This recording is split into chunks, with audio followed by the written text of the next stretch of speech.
오늘 본문의 야복강에서의 야곱의 씨름은 유명한 사건으로서 우리에게 어떠한 영적인 승리함의 그러한 아주 지독한 근성을 우리에게 일깨우는 것으로 우리는 그동안 이 말씀을 주목해 왔습니다.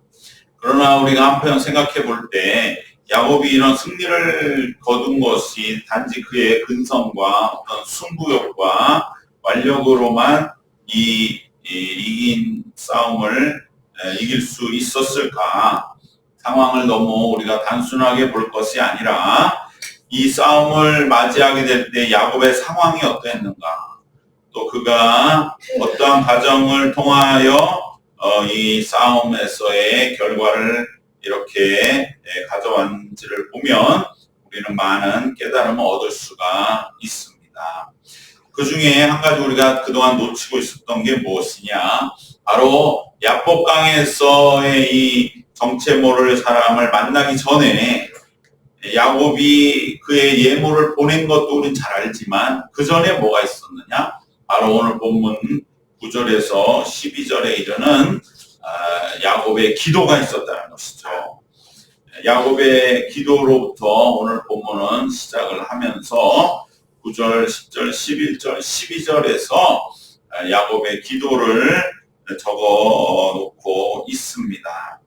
그런데 이 기도를 통해서 우리가 볼 수 있는 것은 이 기도가 우리는 보통 기도를 하면 하나님 앞에 감사하고 또 회개하고 그럼에도 찬양하며 하나님의 은혜를 진정으로 찬송하면서 송축하면서 믿음을 고백하면서 승리에 대한 확신을 표현하는 그러한 기도와는 다른다는 것이죠.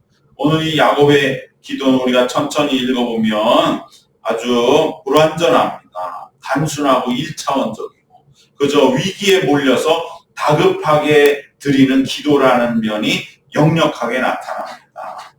그렇게 된 까닭이 어디에 있었습니까? 야곱의 기도가 왜 이렇게 위기에 닥쳐서 이제 그냥 급하게 하나님 살려주십시오. 하나님 나한테 약속하지 않으셨습니까? 하나님 내가 지금 두려워 떨고 있습니다. 이런 정도의 기도라고 하는 걸 우리는 그동안에 어떻게 보면 주목하지 못한 것이 아닌가. 야곱의 우리는 축복, 찬양에도 있지만 야곱의 축복이나 야곱의 승리, 야곱의 아주 지독한 근성 이런 데만 주목을 했는데 그럴 수밖에 없었던 것이 오늘 우리가 읽은 이 야곱의 기도문을 보면 이것은 우리가 바라고 지향하는 어떠한 그 다윗의 기도와 같이 하나님을 찬양하고 역경 중에도 나를 구하시는 하나님에 대한 그러한 감사, 감격과 믿음의 확신의 찬송이 아니라 그저 하나님 나에게 약속하지 않으셨습니까? 나는 지금 위험하고 겁이 나서 두려워합니다. 나를 건져주시고 건져주지 않으면 하나님 나에게 주신 약속이 도대체 무슨 소용입니까? 이러한 하나의 그저 겨우 다급할 때 나오는 기도. 그런데 어떻게 보면 이것이 우리의 기도와 너무나 닮아있고 그럴 때 야곱이 거둔 승리는 절반의 승리가 되고 말았다는 것을 우리는 한번 새길 필요가 있는 것이죠. 바로 이 기도가 다급하게 드리는 기도였기 때문에 야곱은 완전한 승리를 거두지 못하고 그의 승리를 거두었지만 대퇴골이 탈골이 되는 그러한 극보가되 큰 후유증을 남기는 승리를 겨우 거두는데 멈추고 만 것입니다.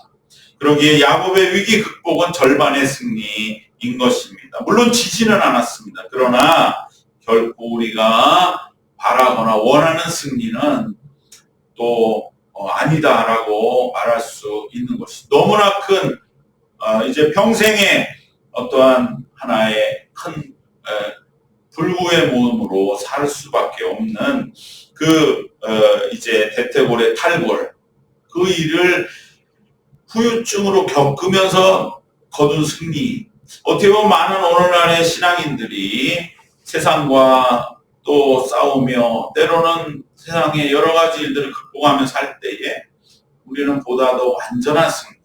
그래서 어떠한 유혹과 시험에도 흔들리지 아니하고 굳건하게 하나님 나라 가는 그날까지 정말로 정말 누가 보기에도 참 복되다 이런 승리의 길을 가기보다는 많은 이들이 그저 야곱처럼 세상에 취해서 세상 것에 정말로 성공하고 거두느라 기도를 잃어버리다가 다급해서야만 드리는 기도로 겨우 승리함으로 인해서 그 승리조차도 절반의 승리를 거두면서 허겁지겁 신앙생활을 하고 있는 것은 아닌가. 오늘 우리는 이 본문의 야곱 강에서의 싸움을 살피면서 우리가 완전한 승리를 위해서 어떻게 해야 할 것인가, 그리고 절반의 이김이 아닌 온전한 위기 극복을 우리는 거두는 올 한 해를 시작할 수 있기를 바랍니다. 오늘 이 야곱의 에서를 만날 준비, 정말 그 큰 위기가 찾아왔을 때 우선적으로 우리가 많이 그동안에 새겼던 것은 무엇입니까? 아무리 세상적으로 준비를 해도 결코 담대함을 얻을 수 없다는 사실을 우리는 그동안에 많이 주목해 왔습니다. 올 한 해 앞으로 다가올 삶의 위험을 우리는 어떻게 극복해 나갈 수 있을까? 오늘 본문의 야곱의 모습은 우리에게 반면교사로서의 길을 제시하고 있습니다. 우선적으로는 아무리 세상에 힘이 있어도 결코 담대함을 얻을 수 없다는 것입니다.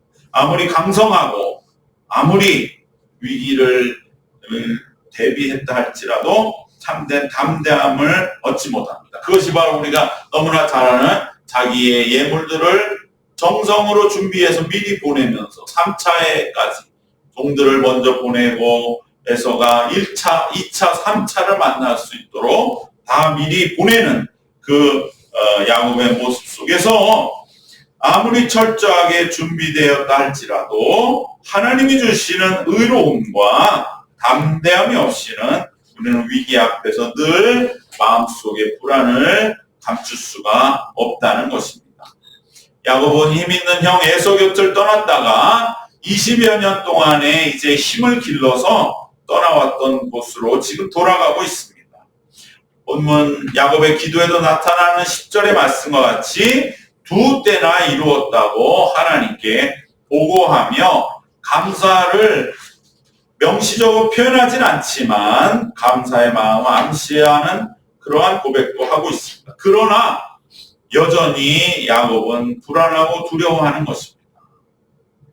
여러분, 많은 사람들이 오늘날도 정말 이 시대의 급변함 속에 어떻게 하면 조금이라도 더 세상적으로 내가 위기를 극복할 만한 힘을 가질까, 더 소유하고 더 많은 대비책들을 준비하는 일에 몰두하며 세상은 질주하고 있습니다. 야곱의 20년생을 그대로 오늘날 많은 세상들은 보여주고 있는 것입니다.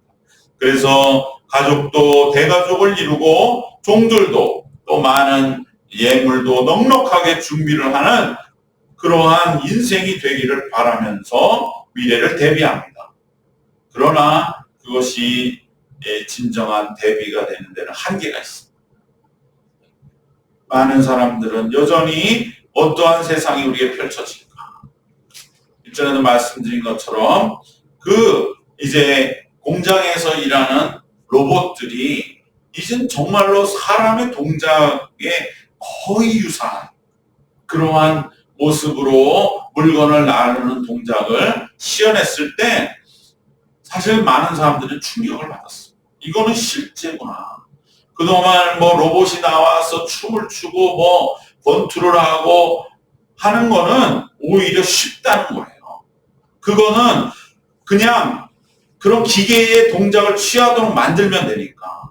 근데 그거는 실생활과는 아무 의미가 없잖아요. 그건 우리가 보는 것에만 만족을 갖는 것뿐이죠. 그러나 실제 이제 그 힘을 써서 조절을 해서 물건을 들어서 옮기는 그러한 실제적인 행동이 공개될 때에 사실 지금 많은 사람들은 충격을 받았습니다. 왜냐하면 그동안 인간이 해오던 일이거든요. 공장에 가면 다 결국은 우리가 이걸 일로 옮겨서 더 뭔가를 부착해서 제품들을 만드는 그 일이 단순하지만 그것부터 하나하나 된다고 했을 적에 이제 우리가 어떠한 세상이 온가. 실제적으로 그 일선에 있는 사람들의 충격이 굉장한 것이죠. 그럴 때에 앞으로 어떤 미래가 올 것인가? 아무리 준비하고 아무리 많은 것을 가졌다 할지라도 미래에 대하여 사람들은 불안하고 두려워하는 것입니다. 오직 하나님을 믿는 믿음으로 얻는 의와 그리고 기도함으로 얻는 용기와 담대함, 확신과 통찰만이 우리를 위기 앞에서 어떠한 위기가 온다 할지라도 삶의 모든 것이 하나님의 손안에 있다고 하는 믿음의 확신 속에서 그리고 우리는 하나님과 함께 동행하고 있는 하나님의 자녀라고 하는 굳건한 그 믿음과 평안과 확신 속에서만이 우리는 위기 극복에 대한 담대함과 평안을 얻게 될 줄로 믿습니다. 그래서 야곱은 여기서 하나님께 기도할 수밖에 없어요. 이제 여기서 깨달은 거예요. 내가 20년 동안 정말로 밤을 낮처럼 여기며 살았다고 그 라반에게 주장하던 그 모든 수고도 자신을 지킬 수 없다는 것을 절감한 야곱은 비로소 여기에 기도를 하게 되는 것이죠. 기도하는 것까진 좋은데 그 전에도 했으면 얼마나 좋았을까. 근데 대부분의 사람들은 그래도 내가 성공에 달려갈 때는 기도는 잠시 조금 미뤄도 이러한 마음이 있었을 때에 아쉽고 안타까운 것이죠. 바로 위기가 닥쳐올 때에 야곱이 드린 기도가 오늘 9절에서 10절의 말씀의 기도를 보면 그 기도는 매우 조금 얇고 단순하고 거친 것을 보게 됩니다. 이 다윗의 기도와 비교해보면 시편에 기록된 기도들과 비교해보면 확실히 차이가 나는 것이죠. 야곱은 하나님께 받은 그러한 명령을 단지 되풀이합니다. 그리고 지난 삶을 돌아봅니다. 거기서 더 나갔어야 되는데 하나님 나를 지난 삶에 두 때나 이루었습니다. 하나님 감사, 감격 정말 그 순간에 베푸신 은혜 하나하나를 새겨볼 때에 하나님을 찬양합니다. 여기까지 나가지 못하고 그저 두 때나 이뤘습니다. 고마움 분명합니다. 여기에 멈추는 것이죠. 그러면서도 벌써 11절에 보면 그는 자신의 이 위기 상황을 아뢰는데 급급합니다. 11절에 내가 주께 간구하오니 내 형의 손에서 에서의 손에서 나를 건져내시옵소서. 내가 그를 두려워하면 그가 와서 나와 내 저자들을 칠까 겁이 나기 때문입니다. 위기 속에 드리는 기도는 항상 내 상황을 그냥 하나님께 아뢰는 것에 머무르는 것이죠. 상황을 벗어날 수 없는 그거에 꽉 매여 있는 그 기도밖에는 더 나가지를 못하는 것입니다. 그러면서 마지막 12절의 생각이 거기에 비로소 났습니다. 하나님, 나에게 내 자손을 바다에 모래같이 주겠다고 20년 전에 약속하지 않았습니다. 여기서 생각이 나는 거예요. 사실 우리가 하나님과 맺은 많은 약속이 있는데 우리 기도하지 않으면 그게 생각이 안 나요. 근데 기도하면 별별 생각이 다 나요. 아, 그랬지. 하나님 나에게 이런 약속을 주셨지.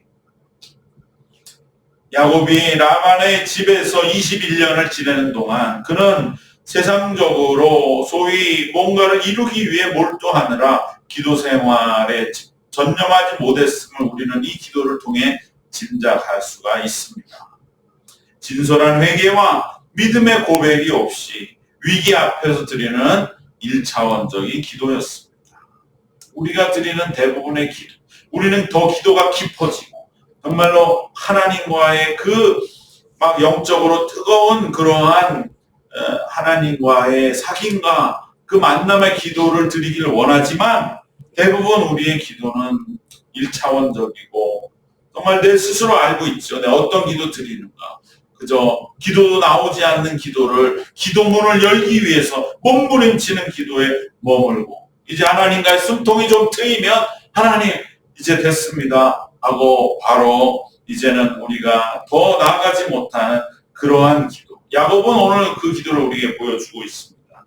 그럼에도 하나님은 간절한 기도를 들어주셨습니다. 우리의 기도가 빈약해도 하나님은 그 기도를 들으신다는 걸 기억하시고 나는 기도 못해.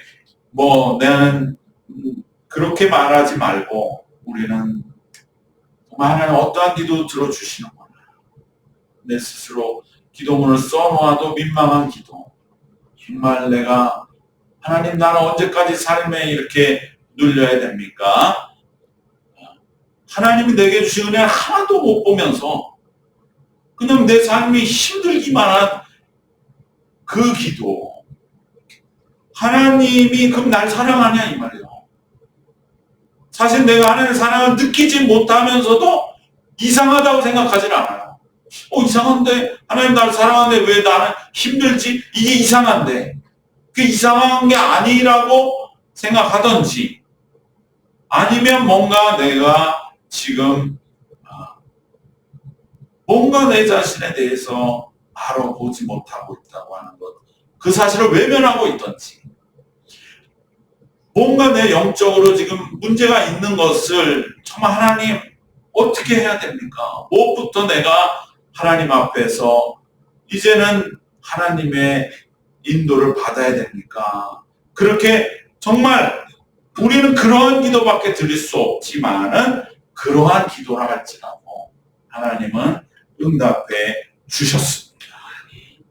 왜냐하면 그것이 바로 야복강의 승리라고 하는 증거인 것입니다. 야곱에게 이 기도마저 없었다면 그가 야복강에서 알 수 없는 그 싸움에서 존재와의 싸움에서 승리할 힘을 그는 어디서도 얻을 수가 없었을 것입니다. 그래도 이런 기도라도 드렸으니까 야복강에서 대퇴부가 탈골되더라도 그래도 이겼다라고 인정을 받았지, 이 기도마저 없었다면 야곱은 야복강에서 어떻게 보면 다시 다 급급하게 딴 곳으로 도망가고도 남을 사람이 아닌가.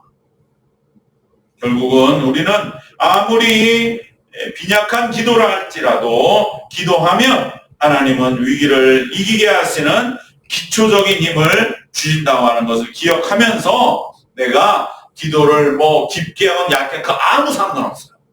오히려 그것에 의식할 필요 없이 얕은 기도라도 하나님 이제 내가 하나님과 더 친밀하기 위해서 어떻게 기도해야 할지 하나님 내 삶의 형편 아시죠? 이러한 기도에 그러한 분명한 자리와 시간을 가지면 하나님은 점점점 우리에게 기도를 또한 우리의 문제와 위기를 극복할 길을 열어주실 줄로 믿습니다. 올 한 해 우리 앞에 어떤 어려움과 위기가 찾아올지 우리는 아직 알 수 없습니다. 그래서 우리는 위기를 대비하기 위해 세상적인 힘을 갖추려 합니다. 하나님은 우리에게 복을 내려주셔서 야곱처럼 어느 정도 세상적인 힘을 갖게 하시기도 합니다. 그러나 참으로 우리가 다가올 위기와 어려움을 대비하고 준비하는 길은 오직 미리 기도함으로 우리가 얻는 그 믿음, 그리고 믿음으로 인한 어려움에 있다고 하는 것을 기억하시기를 바랍니다. 올 한 해를 우리는 기도로 시작하는 겁니다. 다급함에 드리는 기도도 하나님은 물론 들어주시지만 그러나 그것은 절반의 승리만을 가져올 뿐인 것입니다. 야곱처럼 세상적인 복을 쌓는 일에만 치우치고 급급해서 기도를 게을리하다가 위기가 닥쳐서야 비로소 드리는 그러한 급조된 기도로 겨우 위기를 모면하며 신앙의 길을 걸어가는 것은 결코 우리 모두가 원하는 것은 아닐 것입니다. 늘 우리는 기도에 힘쓰고 우리에게 올 위기에 미리 대비하면서 기도의 길을 걸어가는 그러한, 그래야 우리에게 닥칠 모든 위기를 넉넉히 이길 때 우리는 더 큰 싸움의 자리로, 더 큰 그러한 영적인 승리의 자리로 인도함 받아 나가게 될 줄로 믿습니다. 이러한 참 복된 기도의 문을 여심으로 한 해를 시작하시고 올 한 해 내내 이러한 하나님과의 기도를 통하여 정말로 올 한 해 믿음 생활과 삶의 모든 자리가 더욱더 복되고 풍성하시기를 주님의 이름으로 축원합니다. 기도하겠습니다. 사랑과 은혜가 충만하신 우리 하나님, 주님 우리로 하여금 기도하게 하시고 늘 주님 기도 안에 교제하기를 원하시지만 우리는 다급할 때만 하나님께 우리의 삶의 형편을 아뢰며 주님이 주실 은혜를 받아듣는 일에 더욱더 집중하였던 기도 생활이 참으로 우리의 신앙생활을 늘 흔들리게 하고 때로는 능력과 권능보다는 그저 급급한 믿음 생활이 되게 한 것을 다시 한번 야곱을 통하여 함께 돌아보며 나눌 수 있게 하심을 감사드립니다. 하나님, 올 한 해를 시작하며 우리는 어떠한 길을 가게 될지, 어떠한 세상과 또 위기가 우리 앞에 펼쳐질지 알 수 없사오나 반드시 우리가 확신하고 믿는 바 기도하는 자에게 하나님 반드시 넉넉히 이기게 하시고 절반의 승리가 아닌 온전한 이김을 허락하여 주심을 믿습니다. 우리는 그 기도를 미리 주님 앞에 늘 기도 생활하며 준비해 나갈 수 있게 하여 주셔서 어떠한 어려움도 능히 이기는 올 한 해, 그래야 우리가 이전과 같은 싸움보다 더 높은 차원의 더 큰 싸움 속에서 승리함으로 인하여 또 놀라운 하나님의 영광과 열매를 거두는 복된 한 해가 되고, 우리 신앙이 이제 견고하여졌어 흔들리고 연약함 속에 방황하고 힘들어하는 이들에게 참된 믿음과 삶의 길을 제시하고 함께 동행할 수 있기까지 이르도록 하나님 더욱더 우리를 영적으로 강건하게 붙잡아 주시옵소서. 예수님의 이름으로 기도드리옵나이다. 아멘.